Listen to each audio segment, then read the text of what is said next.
Olá, bem-vindo a mais um episódio do Pode Falar de Saúde, o podcast que tem como objetivo te ajudar a ter uma vida mais saudável. No episódio de hoje, nós vamos falar sobre o tema uso de anabolizantes e riscos à saúde, principalmente à saúde cardiovascular.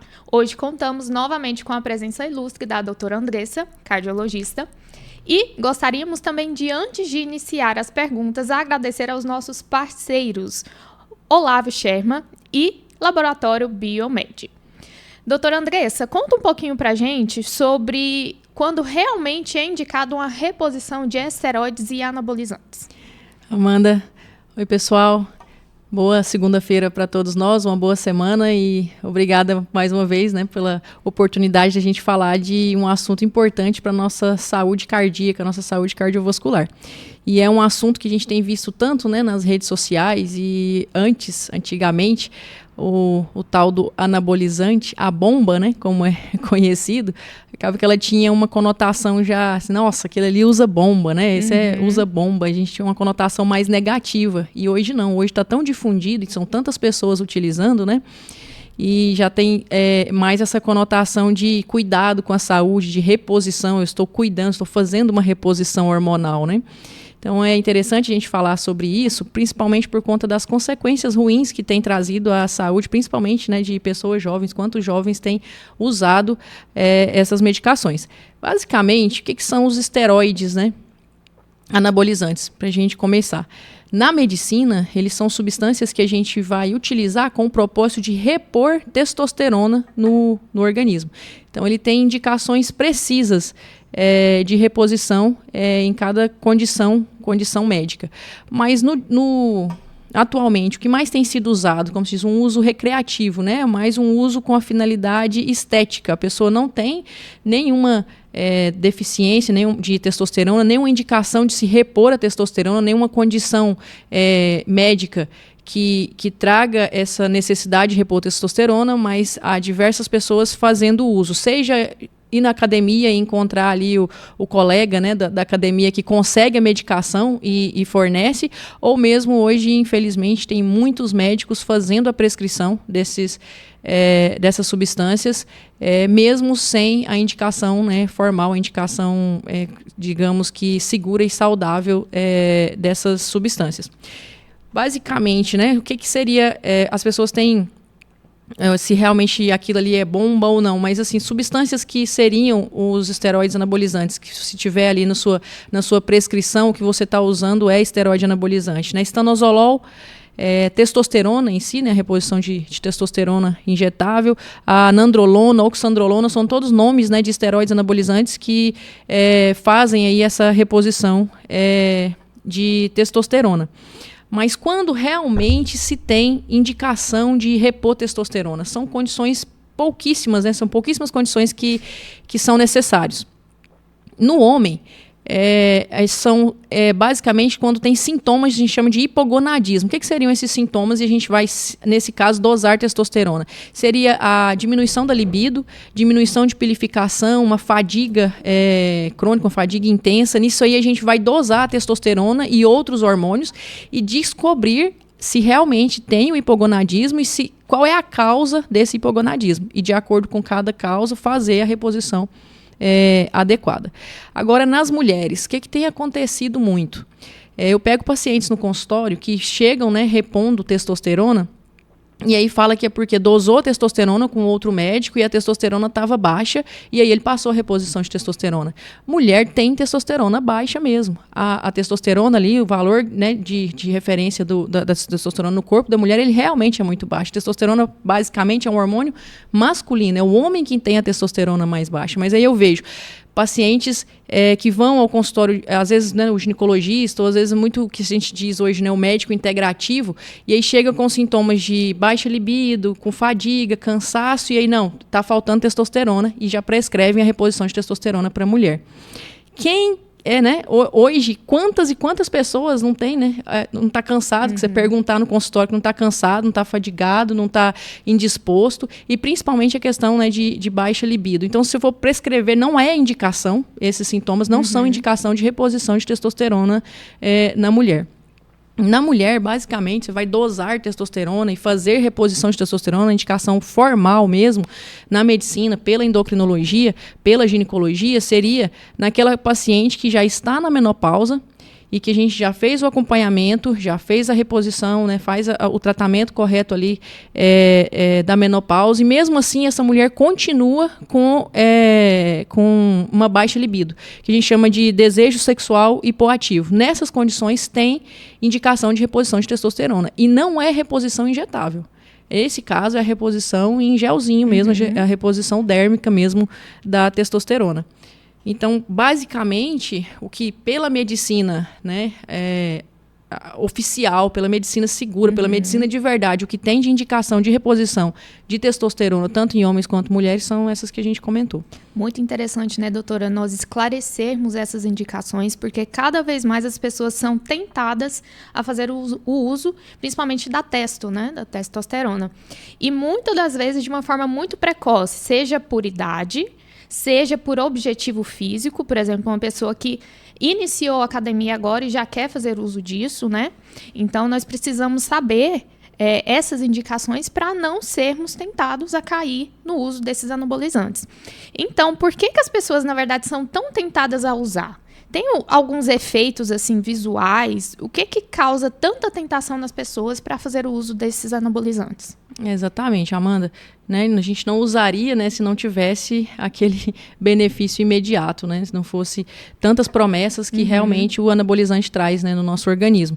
E, de fato, essa questão da libido, ocorre uma melhora, sim, né, da libido, aumento de libido, tanto homem quanto mulher. Mas, assim, basicamente, o que as pessoas mais têm buscado o uso de anabolizantes é aquela busca imediata, né, da melhoria estética, né, de ganhar, né, potencializar ali um ganho de massa, a construção de um shape, né, que seria o shape da moda, né, atualmente. Então, o que faz as pessoas buscarem e quererem tanto, né, o uso de anabolizantes é o resultado mais rápido e imediato em relação a ganho de massa muscular. O que é mais rápido, na verdade, causa menos esforço, né? Então, exato, talvez esse seja um ponto, assim, maior quanto a essa tentação. E, na verdade, todos nós somos meio que tentados a isso em diversas áreas da vida. Por isso que precisamos esclarecer muito bem o que é saudável e o que não é, para que a gente não caia nessa tentação, né, doutora? E quais seriam, assim, as consequências, falando especificamente da saúde cardiovascular? Quais seriam as consequências cardiovasculares do uso desses anabolizantes? Exato. Você comentou a respeito de adolescentes, né? Que estão precoces, assim, estão como se diz, na academia, e ali já recebem essa proposta, né? De uso do anabolizante para crescer, como se diz, para deixar de ser o franguinho. E nos adolescentes mesmo, principalmente homens que ainda estão ali na fase de crescimento, o anabolizante tem esse poder ali de diminuir o potencial de crescimento desse adolescente. Então, assim, ele pode até continuar crescendo, mas ele vai crescer menos do que o potencial genético dele. Então, uma estatura menor do que o que ele poderia atingir. Então aí é fácil, deixa o adolescente crescer, passar a fase de crescimento, chegar naquilo que ele realmente tem o potencial e depois usar o anabolizante. Aí entra, né, todos os outros problemas que nós vamos citar aqui de riscos dos esteroides anabolizantes à nossa saúde. Antes de falar dos problemas cardiovasculares, anabolizantes, o uso indiscriminado de anabolizantes, né, ele tem um potencial de causar hepatite. E ele tem um potencial, hoje a gente vê uma das principais causas de infertilidade em homens é o uso de esteroides anabolizantes. E agora trazendo mesmo para sardinha para o nosso lado aqui, né, de saúde do coração, saúde cardiovascular.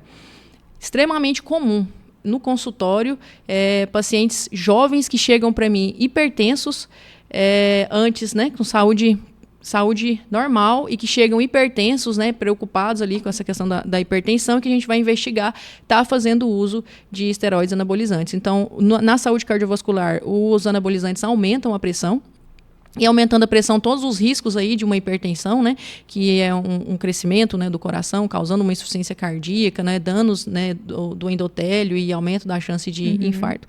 Mas não só da pressão, o anabolizante em si, ele tem um potencial de mudar a característica do sangue, a coagulação do sangue. A pessoa que usa anabolizante, ele fica mais propenso a formar trombos. Então, aumenta a chance de tromboses. E aqui seriam AVCs, né? AVC, trombose de forma geral e principalmente a trombose cardíaca mesmo, né? Cheirando aí os infartos. E outro potencial do anabolizante é justamente em causar infarto. Infarto em jovens hoje tem uma grande associação com o uso de anabolizantes. Os anabolizantes, eles alteram o nosso colesterol. Ele tem tanto um potencial de reduzir o colesterol bom, que é o HDL, quanto um potencial de aumentar a LDL. Então, assim, é bem típico o paciente usando esteroides anabolizantes chegar para mim hipertenso e com LDL de 200, um LDL até de 500, já peguei LDL de 500 em pacientes usando esteroides anabolizantes. E não só o aumento em si do LDL, mas ele tem uma capacidade de tornar esse LDL aumentar o LDL que é mais trombogênico, mais aterosclerótico, melhor dizendo. É um LDL que tem muito mais potencial de causar infarto. E detalhe, mesmo que depois faça a suspensão do uso do anabolizante, essa doença aterosclerótica, essa doença de causar ali o entupimento das artérias do coração, ela vai continuar, entendeu? Então, eu vou fazer um ciclo e depois eu paro e continuo malhando, continuo crescendo ali, vou manter aquele shape. Não. As consequências ruins na saúde cardiovascular, uma delas a aterosclerose, mesmo depois de suspensão da medicação, elas vão continuar. E outra coisa que acontece muito, né? Não se engane. O uso de anabolizantes, o principal músculo que você vai fazer crescer dentro de você com o uso de anabolizantes é o músculo do seu coração. É um crescimento que vai atrapalhar tanto a força, né, de contração, a de sístole, quanto a diástole do coração. E trazendo aí insuficiência cardíaca e outra coisa, até a diminuição dessa capacidade cardíaca, porque o coração cresce tanto, a questão dos músculos também, né, crescem tanto que esse coração se torna insuficiente para a demanda, né, desse novo corpo que está sendo construído aí às custas de anabolizantes. E outra coisa que acontece também, sempre a gente pega nesses pacientes em uso indiscriminado de anabolizantes, é um fator que se chama poliglobulia. No hemograma, por exemplo, há poucos dias, eu vi uma paciente que uma mulher em reposição, né? Chip da beleza. Muito conhecido, né? Isso, hoje. Chip da beleza. E uma hemoglobina de 17, com um aumento importante de hemácias.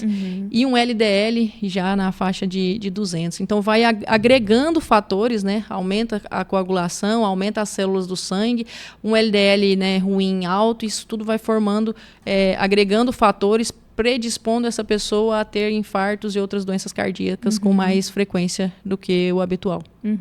E, doutora, é muito importante a gente conversar que muitas pessoas utilizam do pretexto feito sob indicação para fazer o uso, né? Então, todos esses malefícios aí, eles são independentes de serem feitos sob indicação ou não, né? Eu vejo muito isso, né? Não, eu estou fazendo acompanhamento médico, então eu sou responsável, né? A gente tenta sempre trazer algo que afague a nossa consciência. A questão vai só te mostrar que está dando errado. E aí, a hora que você está mostrando que está dando errado, você vai parar de usar? E eu vejo que muitos não. Aí muitos, às vezes, até param. Param 1 mês, 2 meses, aí murcham, né? E aí rápido, né? A testosterona vai lá embaixo e aí, não, mas agora eu tô com deficiência de testosterona, então agora eu tenho que repor. E aí volta o ciclo novamente.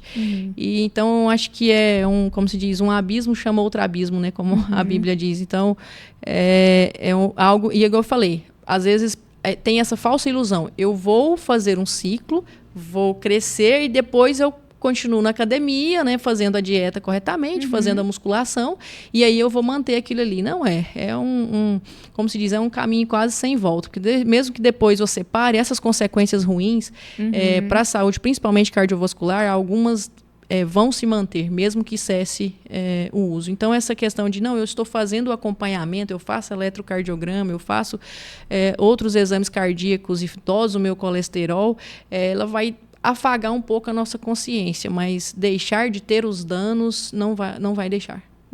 A gente precisa lembrar disso sempre, né? Geralmente, os anabolizantes eles são utilizados por pessoas que querem hipertrofia, ou seja, ganho de massa muscular. Vamos conversar um pouquinho aqui, para finalizarmos o podcast de hoje, sobre o que seria saudável, então, para o ganho de massa muscular, né? Como nutricionista, eu queria trazer exemplos de suplementos que realmente funcionam, porque além do uso de anabolizantes, existem suplementos que eles não têm base científica ou nível de evidência confiável para o ganho de massa muscular. Então, existem, na verdade, 3 que são os top 3 que a gente fala na nutrição de evidência científica para o ganho de massa muscular, que é o whey protein, como um suplemento de proteína quando nós não atingimos a necessidade de ingestão de proteína via alimentação. E aqui chamo a atenção também, doutora, que além do uso de anabolizantes, as pessoas costumam consumir mais proteína do que é realmente necessário. E podemos ter, sim, também outros malefícios quanto à saúde quando essa ingestão é excessiva, tá? Então, o whey protein, ele é um suplemento com nível de evidência alto, mas que é indicado quando não atingimos a necessidade de proteína via alimentação. O segundo seria a creatina. Na verdade, a creatina ela não é um suplemento que faz a pessoa crescer. Ela é um suplemento que dá mais força para pegar mais carga. Ou seja, se eu consigo pegar mais carga e fazer as repetições corretas, eu vou conseguir, consequentemente, ter uma hipertrofia melhor. E o terceiro seria o quê? A cafeína, que na verdade é indicado para pessoas que podem ter um desempenho melhor. Então, essas pessoas que às vezes não estão conseguindo ter um bom desempenho no exercício, a cafeína seria indicado para a gente conseguir ter um desempenho melhor. E a dosagem também não é excessiva, né? Porque a gente pode ter até um risco cardiovascular aqui com dosagens excessivas de cafeína. Então, esses são os 3 suplementos com nível de evidência mais alto para hipertrofia. A cafeína, não que ela aumente, né, o risco cardiovascular, ela traz mais sintomas. E também pode desencadear e piorar algumas arritmias. O paciente passa a ter, às vezes, aqueles sintomas assim, de mais excitação, de mais elétrico e taquicardias, palpitações. Basicamente isso, mas em termos assim, de aumentar o risco de infarto, essas coisas, a cafeina, nesse caso, não mais tem questões contraindicação. de não. sintomas, né? Mesmo, e caso desencadeie nesses sintomas de arritmia, e a gente suspender, então, o uso. Esperamos que você possa ter adquirido muito conhecimento com esse podcast quanto aos riscos do uso de anabolizante. E agradecemos novamente aos nossos parceiros Olavo Sherman e Laboratório Biomed, e também ao jornalista Marcos Barbosa, que não está aqui à frente das câmeras, mas está nos bastidores. Neste podcast a gente teve um formato um pouquinho diferente, né, doutora Andressa? Com nós duas aqui. E a cada segunda-feira nós contamos com convidados novos. Então, sempre um novo episódio para você, à segunda-feira, sempre às 19 horas. Agradecemos a sua presença e contamos com você no próximo episódio. Obrigado, pessoal, pela audiência, e nós também contamos com a participação de vocês, enviando perguntas, enviando assuntos que vocês querem que a gente traga aqui para discussão e apresentação de informações interessantes no nosso Pode Falar de Saúde. Obrigada e uma ótima semana.